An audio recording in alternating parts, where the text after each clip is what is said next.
Now that the dust is just about settled on this crazy transfer portal, which team in the ACC got hit the hardest? Let's assemble the squad. You're talking ball with the ACC squad, sponsored by Game Time. From Florida State to North Carolina, from Syracuse to Miami, and from NC State to California, it's the local experts of the Locked On Podcast Network, bringing you scoops, breakdowns, and the most comprehensive preview of the upcoming ACC weekend. Hang on, it could get loud, it could get heated, and it will definitely be fun. Squad up, you're part of the ACC squad. Shout out to the everydayers, and thank you so much for making the ACC squad your first listen and your first watch. We're available free wherever you get your podcasts. We're free on YouTube. We're part of the Locked On Podcast Network, your team every day. Today's episode is brought to you by Monarch Money. Take control of your finances with Monarch Money. Use code LOCKEDONCollege at monarchmoney.com for 50% off your first year.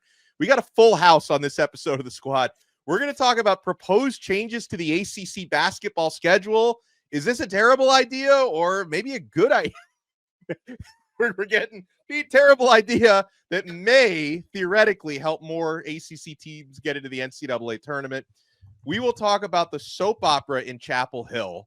TMZ has been all over the Bill Belichick, Jordan Hudson relationship. Is this going to be Bill's downfall at North Carolina? But let's talk transfer portal, football and basketball. You know, the dust is still settling when it comes to incoming transfers, but in terms of outgoing, who got hit the hardest? I'm Alex Donno from Locked On Canes. We got a full house today. Jackson Holzer from Locked On Syracuse, Isaac Shade from Locked On Tar Heels, JJ Jackson, Locked On Blue Devils. We roll out the red carpet for AJ Black from Locked On Boston College. Big time. Yes. And we got Dalton Pence from Locked On Louisville. And you know what, Dalton? I'm going to let you buy the first round on transfer portal losses and make it a mint julep, please, because you're in Kentucky. We got the Kentucky Derby coming up. Talk to me about Louisville's portal losses, football, basketball, all the above. Yeah, it's a key week here in the Derby City, the name being that for a reason, Kentucky Derby here in about 48 hours. And I'm hoping, Dono, that because it's been a while since I've been on this show, that my Wi-Fi doesn't go off like that bell and the horses start running, unfortunately. But we can all raise our $22 mint juleps if you're into buying one of the most overrated drinks on the history of the planet. But I digress. Key week here for Louisville, but Pat Kelsey and company, they've been big chilling for a while now, man. I feel like Louisville once again has had a really good portal run on offense. They did just lose James Scott to the portal at the 11th hour. They haven't been one of those portal casualty teams that loses a guy unexpectedly, but James Scott. And it only took about 3 minutes. It's What? yes. So close. Timestamp. The tradition is back. The Dalton Pence frozen tradition is We back. forgot to put the over-under on Wi-Fi. We totally should have. And the face that Dalton is making frozen is just glorious. Am I back? He's You're back. back. I'm back. What I tell you all, literally, James Scott. Greatest 2 minutes in sports. It only took 2 minutes for the Wi-Fi to go out. So a lot of weird coincidental. That was an numbers announcer's today. jinx. Well You done. self-announcers jinxed yourself there, dude. Listen, I won't say too much other than Pat Kelsey has done the damn thing once again. 3 elite level guards, his top 3 targets out of the portal, got him to visit, got him committed within a week of the portal opening. So business as usual. Jeff Brom, one of the best things that he's been able to do, not only is bringing in good portal additions, but retaining top talent. So they've had a couple of losses from guys to Notre Dame, to Oregon and such. But hey, man, it's been definitely welcomed how, there's not been much going on recently. Impressive to see Pat Kelsey put together a roster once again. I mean, the turnaround that they had from just a couple of years ago when Louisville was the laughing stock of the ACC in basketball, to bring together a great team in one season and then to do it once again this year. From the Duke side of things, fellas, there's only 3 teams in the entire country in basketball that did not have a single scholarship player enter the transfer portal. And once again, Duke is in that category. Don't know how they've been able to miss it once again with players leaving ship after a year ago, losing 7 players, although 2 seasons ago, John Shire didn't have anybody leave other than, or no players went into the transfer portal. I think he's having these honest conversations with his guys that has helped out. Because 87 of them are off to the draft. JJ. Yeah. We do, that is a nice luxury to have when you line yourself up to have as many lottery picks as Duke does. So that has been really fun to see when there has been so many other players entering the transfer portal across the sport. And then, as you guys know, from the football side of things, we're just happy to be competitive for 2 or 3 years in a row, right? The Mike Elko experience was a whole lot of fun. Manny Diaz somehow, some way built off that, had an unbelievable year 1. You go out and you make a slam dunk, a home run, a 50-yard touchdown pass in the December portal by bringing Darian Mensah in to be your quarterback from Tulane. And as spring football has ended, there really have not been that many notable losses on the transfer portal front for the Blue Devils. I've been very pleased in that regard. Well, for Syracuse football, they've been getting skinned to death in the transfer portal. Everyone's gone. It's not even just the portal. It's guys to the pros, which is actually a really good thing, sending over 10 guys to the pros this year. I mean, bravo, Syracuse football for that. But also in the portal, they lose Trevor Pena. They lose Murad Watson, both in the spring portal too. And that's what it irritates me so much. In the spring portal, if it happened in December, fine. But man, that just sucks. It happened in April. And you know what? You want to know how they're big losses? Look at the schools that are going and getting these guys. Penn State goes and gets Trevor Pena. Texas tampering with Murad Watson. Yes, they were actually tampering. I mean, they were actually caught tampering. Will the NCAA do anything about it? Of course not. It's Texas. They're the Golden Boys with Arch Manning. Why would they do that? If Syracuse was on the other end, there would be a penalty. That's neither here nor there. So football, well, they're definitely interesting for Syracuse. Basketball, on the other hand, yes, they're losing a lot of guys to the transfer portal. Nobody that's significant. Nobody that's important one bit. They kept the 2 guys that they actually had to keep, J.J. Starling and Donnie Freeman. That's good. Everyone else, I remember at the beginning of the offseason, yep, goodbye. It's gone. Adios. Sayonara. We don't need you. And they got Nathan George, which is a big addition. So hopefully Syracuse will be one of those surprise teams next year in the ACC. Jackson, I was surprised Starling stuck around. Do what? Can we get rid of the spring portal, this 10-day window? Can we just make it one portal window like every other sport in college? Yeah. Why do we need that second portal window just to benefit the rich, really? Let's be honest. Because after spring practice, when I don't get all the reps I want, we got to pamper my booty and let me go out the door somewhere else.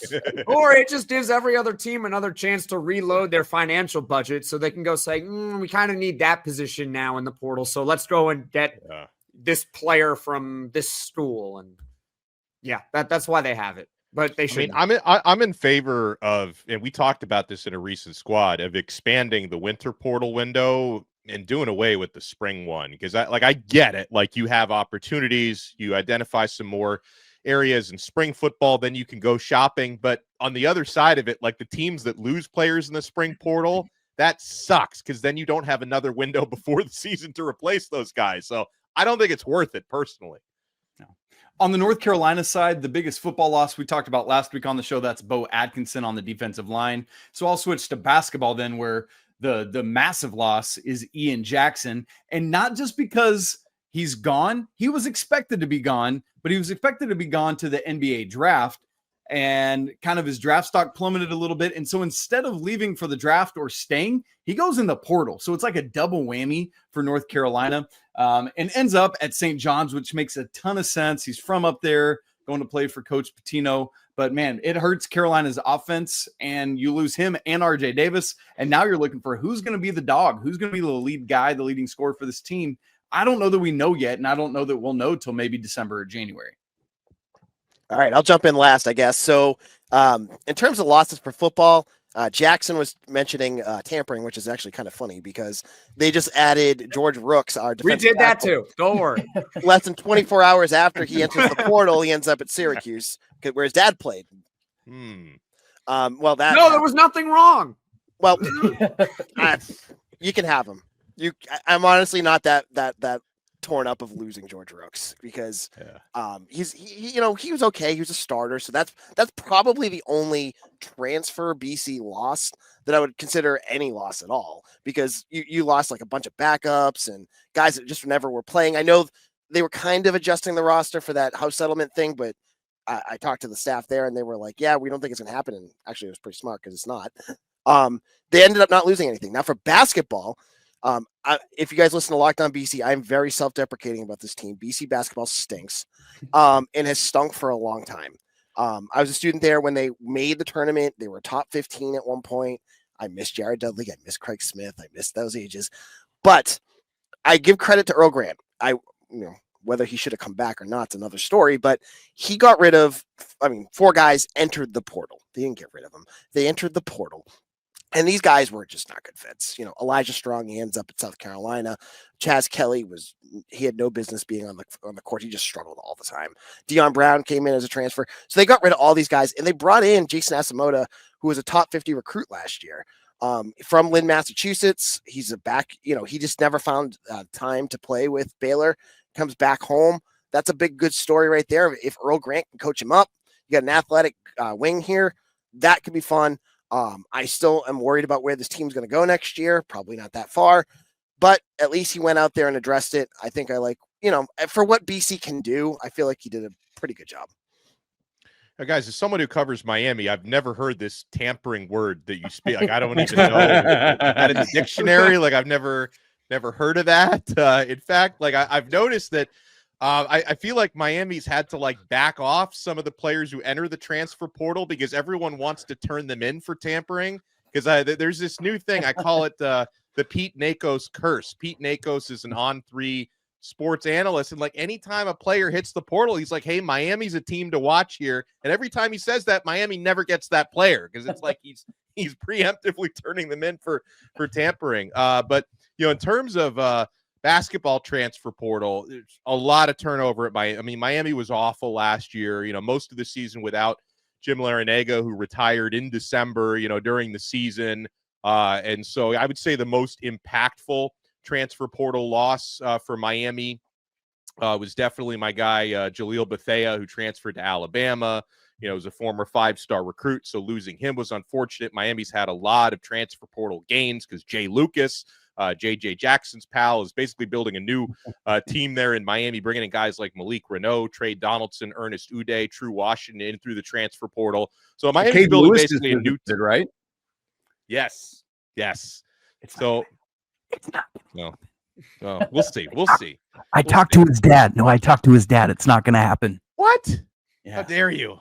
All right. Well, on the football side of it, Miami has been pretty. Oh, I think by the way, I think there's a new Dalton Pence in here. Let me. We got 2 Dalton Pences. We got. That was My crazy. Wi-Fi entered the portal, and I need one of y'all Hold on a minute. in here. You have a twin? Listen, this is the only time I could be recording with someone across the world, and it does not matter. If I'm in the ACC squad chat, it's like, oh, buddy, you're out of here, pal. You've got 3 minutes tops. Just so you guys know, Dalton's Wi-Fi router is a hamster running on a wheel that's turning turning all the gigabytes through there. Mark is doing a great job. He's on hour number 10. For football transfer portal for Miami, they lost 5 players in the spring window. None of them were projected starters for this coming season, but the most notable loss was safety Zaquan Patterson, who was entering his second year, was a former, very high 4-star recruit, borderline 5-star guy. It is just disappointing that, we didn't get to see out his development a little bit longer at Miami because just had his, true freshman season last year. Back in the winter portal window, I think the one starter that Miami did lose was Isaiah Horton, wide receiver that they lost to Alabama. He would have definitely been a starter this year for the football team. So I thought with all the changes and with all the new guys that Miami brought in, a lot of new players in December, they brought in 4 new players so far in April. I was expecting more like turnover for guys leaving. So I actually thought that Cristobal did a pretty good job with player retention, considering, because we're not Clemson with the transfer portal where nobody leaves and once in a blue moon somebody comes in. A lot of turnover, but the retention was pretty good. Now we got to talk a little Bill Belichick on the other side. not transfer portal, but and I got no love for Belichick as a lifelong Miami Dolphin fan. I mean, the guy had a stranglehold on the AFC East for like my entire childhood and adult life. I got no love lost for Belichick, but I do feel like he's getting railroaded by the media with the way he's getting covered at North Carolina. You want to keep it locked right here. We're not done yet on the squad. Did you know your Fire TV is also an Xbox? Yeah. Turn any TV into your gaming and entertainment hub with Fire TV Stick 4K devices. No console required. Just grab your paired controller, subscribe or sign in to Xbox Game Pass Ultimate with EA Play included, and you're ready to go. Dive into hundreds of premium titles, including EA Sports College Football 25, Call of Duty, as easily as you stream your favorite shows. Guys, I'm not a hardcore gamer, but I'll tell you, being able to get my games with my paired controller right on the Amazon Fire 4K TV stick is a game changer. I play a lot of EAFC, formerly FIFA. I play a lot of College Football 25. I'll be all over 26 when that comes out. Guys, do you ever find yourself flipping between apps to find one place that just works? With Fire TV Stick 4K, everything's in one place, from Netflix to YouTube and beyond. Head to Amazon.com/FireTV Locked On and get started. Xbox Game Pass Ultimate subscription and compatible controller required. Available on select devices, including Fire TV Stick 4K, Fire TV Stick 4K Max, and Fire TV Cube. Thank you for making the Locked On ACC squad your first listen and your first watch. For your next listen, make sure you check out the Portal podcast. I mean, our guy, Brian Smith, he didn't want to talk about all of Florida State's transfer portal losses, so he's not with us tonight. He hosts Locked On Seminoles, but he also hosts the Portal, and he's been doing like 2 shows a day during this transfer portal window. I mean, Brian is keeping people so updated on everything that's going on. All right, so this segment, I've got to let Isaac Shade buy the first round, and then AJ Black can buy the second round, because the two of you guys, between the Boston connection and Chapel Hill, nobody covers Belichick better than Isaac and AJ. But Isaac, so, big story all over TMZ this week about, Jordan Hudson, Belichick's, 24-year-old girlfriend / manager, I guess, micromanaging interviews, storming off the CBS set, reports about staff members at North Carolina, like kind of annoyed with the way she's handling Bill's business. I read through the report on TMZ, and I kind of came away feeling like they're just railroading this dude. Like some of the headlines, like Newsweek had a headline like, this could cost Bill his job at North Carolina. I'm like, what kind of clickbait is this? So I got to ask you, among UNC circles, how is this thing being covered in Chapel Hill? Well, isn't clickbait the greatest currency there is? And that's what everyone's trying to get in on. This dating all the way back to December, Donno. This isn't a new thing, right? Like, this is something I've been dealing with all offseason of people just finding a way to bash thing after thing after thing. Some of them, there's probably some legitimacy to. Other, like, when everybody's like, oh, he hasn't signed his contract yet. Oh, my goodness, he's not going to coach. Like, it's just like, what? The whole time I'm just like, okay, what are we doing? Now, with the relationship with Jordan, it's this whole thing where your eyebrows are at least raised from the beginning of it just because of the age gap, right? Like, that's fine if you want to date somebody way older or younger than you in life. But I think just because of social mores, like when it's this big an age gap, we all are like, huh, that's curious, and especially when it's somebody like him that is pretty wildly big gap. famous, a pretty big gap, and has a ton of money, right? And like, there's no one thing that Jordan Hudson has done that is like, this one thing is egregious and holy cow. But there's so many little things she's done along the way that are starting to add up to a puzzle that's kind of curious, right?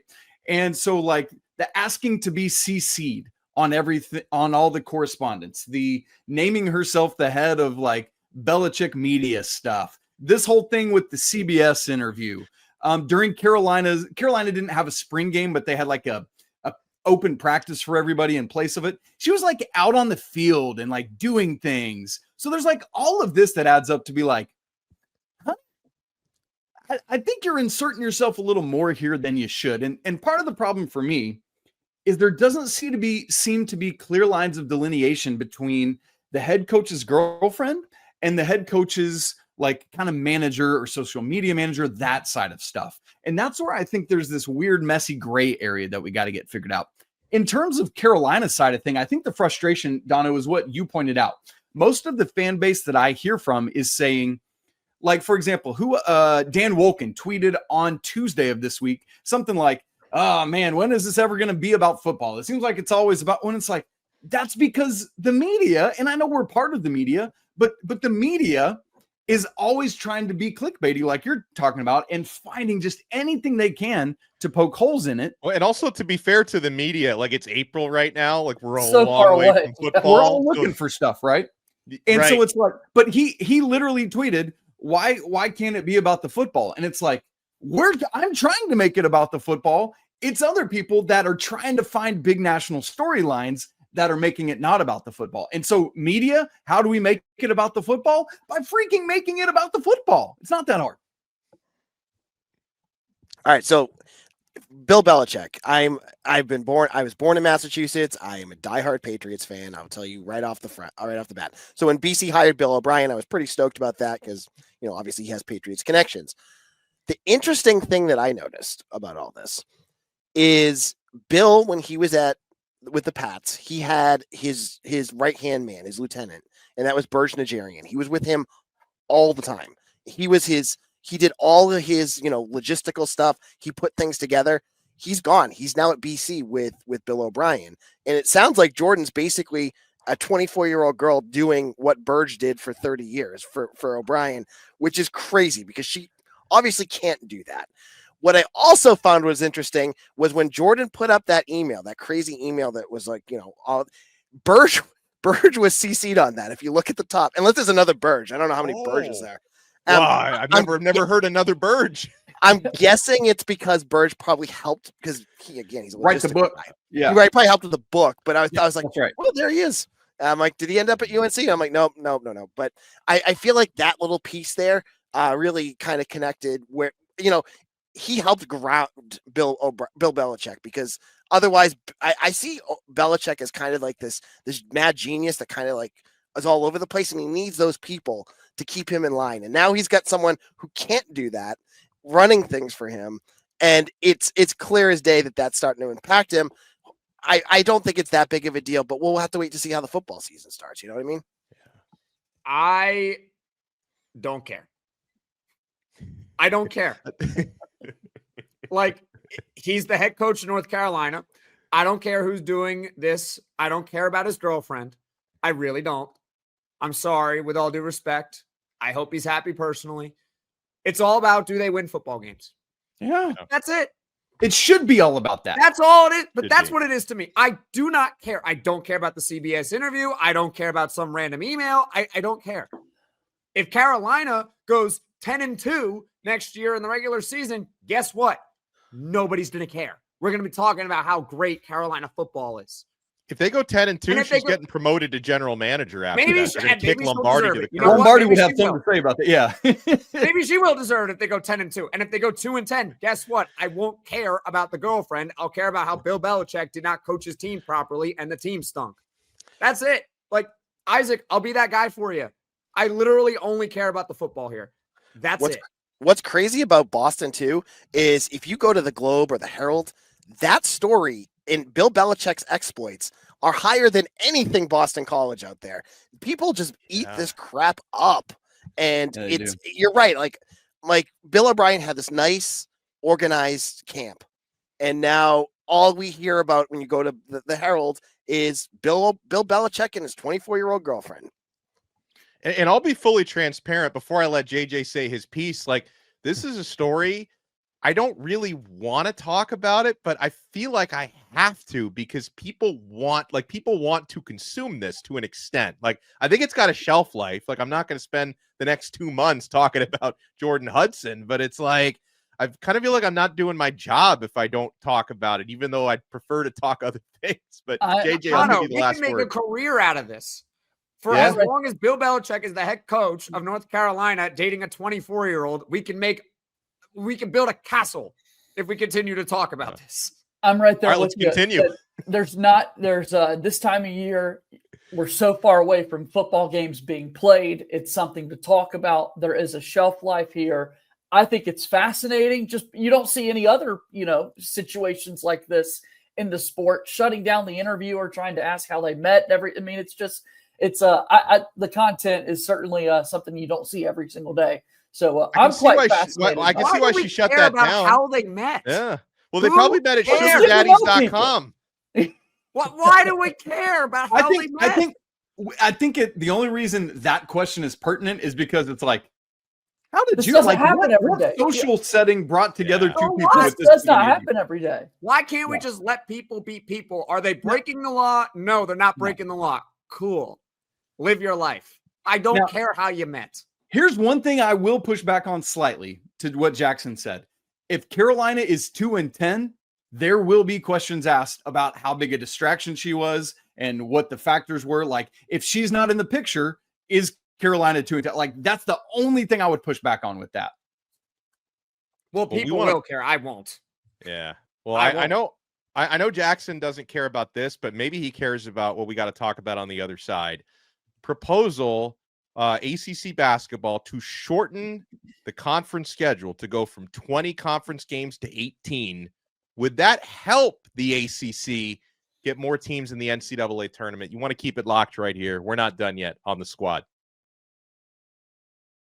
You ever check your bank account and wonder, where did all my money go? We've all been there, right? Between dining out, online shopping, entertainment, it's easy to lose track. That's where Monarch Money comes in, your personal CFO, giving you full visibility and control over your finances.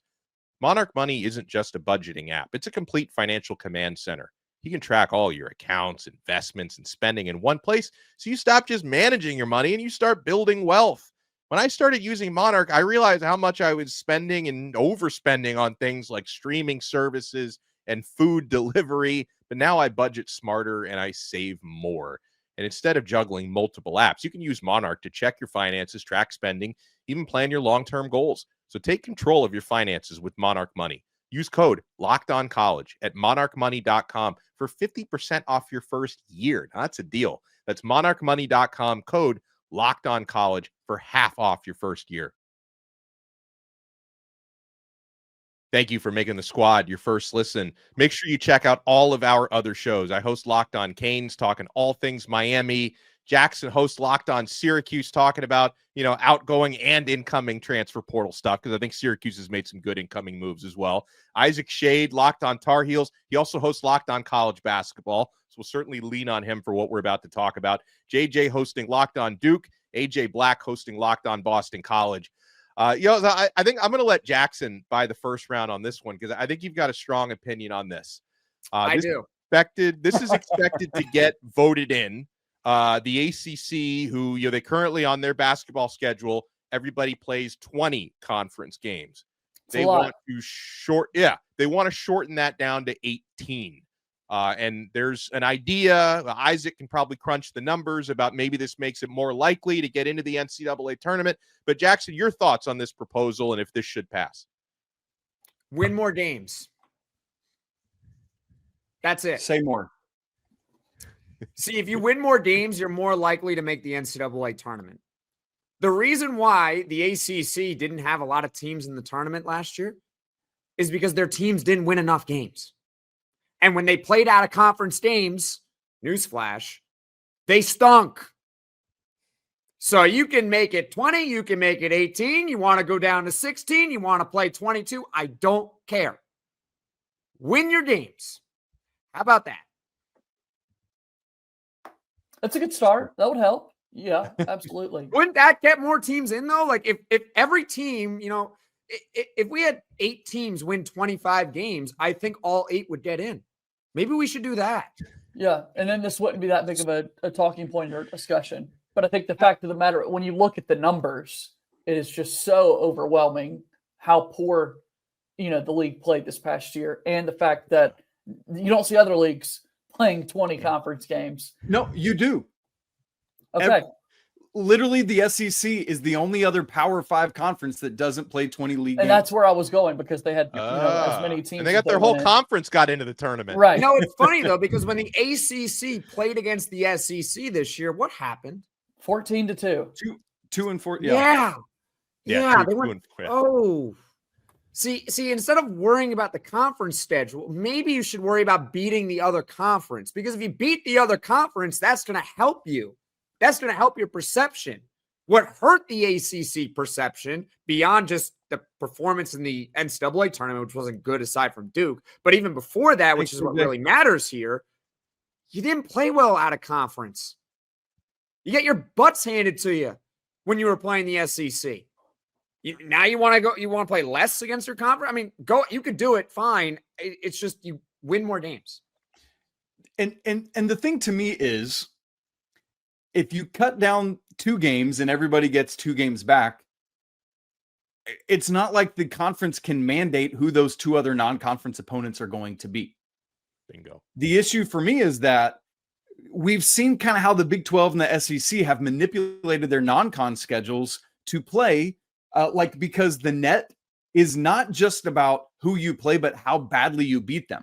So one of the ways to kind of game the net is to play lower rated teams, but just beat the snot out of them, because that increases your efficiency margins, which grows where you're at in the net. I would rather see, like, if there was a way to mandate some of those teams you play in non-con, awesome. And the conference can do things like bringing in conference scheduling strategists to help, but you don't have to take that advice. What I would rather see the ACC do is some kind of tiered system where you figure out what teams are playing well, so that the top half, the top quarter of the teams play more games against each other. So let's say that our 5 teams, let's say Miami, Syracuse, Carolina, Duke, and BC were the top 5 teams in the ACC. Let's have a home and home against all 4 of those, so that we're getting 8 quad 1 games out of that, instead of having to play the bottom teams a whole bunch of times. Now, I know I'm not hearing that for the first time. The schedule before the season. Yeah. Like, say what? So don't you set the schedule before the season? So how late in the year are you Great waiting question. to get those home and home games? That would have to be figured out through the first portion of the season, right? Like, as you figure out like where things are sitting in the net coming out of non-con play. But it's the kind of thing where you just lay the groundwork so that you know, like, hey, we're going to play those games on these dates, and we'll leave the travel schedule open. And I understand pushback on, well, we got to get the schedule out, but I'll push back with 2 things on that. Number 1, the NCAA tournament announces their field on Sunday night. They've got teams playing all over the country by Thursday and Friday, and 8 teams playing in Dayton by Tuesday. And in COVID, think of how quickly we adjusted and scheduled games. It is logistically doable. You just got to lay the groundwork. So if we can talk about scheduling better teams in non-con with this, all for it. But if we could find a better way to get more games against top teams, that's what I think is more critical. The first time I truly saw that, I know this is jumping from, college athletics up a level, but a couple of years ago when the NBA debuted the in-season tournament, I was thinking the exact same thing, because I'm like, what do you mean? You don't know who you're going to play until the games are played to then be able to seed it. And somehow, some way, they did enough groundwork beforehand to be able to make it work. And now nobody even thinks about that anymore. It's like, okay, here's an NBA Cup game. The schedule's been made up the way it needs to be, and we're good to go. That's the only parallel I can kind of see to AJ. I'd love to hear your thoughts on this, man. I mean, there's a reason on Locked On BC I don't talk basketball a lot, because we play at a place called Conti Morgue where no one comes, no one watches. So, it's the Conti Morgue effect. That's what we call it, where no one shows up and we lull teams to sleep and beat them. Only teams that we ever sell out for are the 4 of you guys up there. So Syracuse, UNC, and Duke. But I mean, BC is a train wreck, right? Like, they have just not been competitive. Like, I can't even get myself in that mind frame to talk about where BC would benefit. Like, yes, like what I would imagine BC would do is play a whole bunch of buy-in games so they can just earn wins and not look terrible. But even BC every single year loses one of these stupid games. They lost to Dartmouth. They lost to Albany. I could go down Bryant, UMass Lowell. It just kills the momentum of the season. So it's like, do you go and play like 2 ACC games and probably lose? Or do you put, they would never, they might schedule. They went through a period where they were scheduling, teams that were more on their level. They were playing like South Florida and St. Louis and things like that. But, for a school like BC, like I feel like it would be good just for the health of the conference. I for everyone, like as Jackson was saying, you just got to win. You got to win these games. You have to. And to spread out potential losses out would be super helpful for those teams that are actually competitive. And also, to build off of AJ's point, I mean, Syracuse basketball just had its worst season in almost 60 years. And when they were playing in the beginning of the season against these supposed cupcake teams, I mean, they went to double overtime against Youngstown State. They barely beat Colgate. Opening night, they needed a block shot, a block shot from Chris Bell to beat Lemoyne. Lemoyne, who became D1 like 2 years ago. So, you could sit here and say, we're going to help our tournament chances by giving them, more cupcakes on the schedule. Well, it also requires that you beat the living piss out of those freaking cupcake teams. You actually got to beat them by 40 to 50 points in order for it to benefit, because if you beat them by 10, 15, it actually doesn't help you at all. So how about just get better, win more games, and we'll get more teams in the NCAA tournament. And Isaac, I don't hate your idea of the tiered schedule.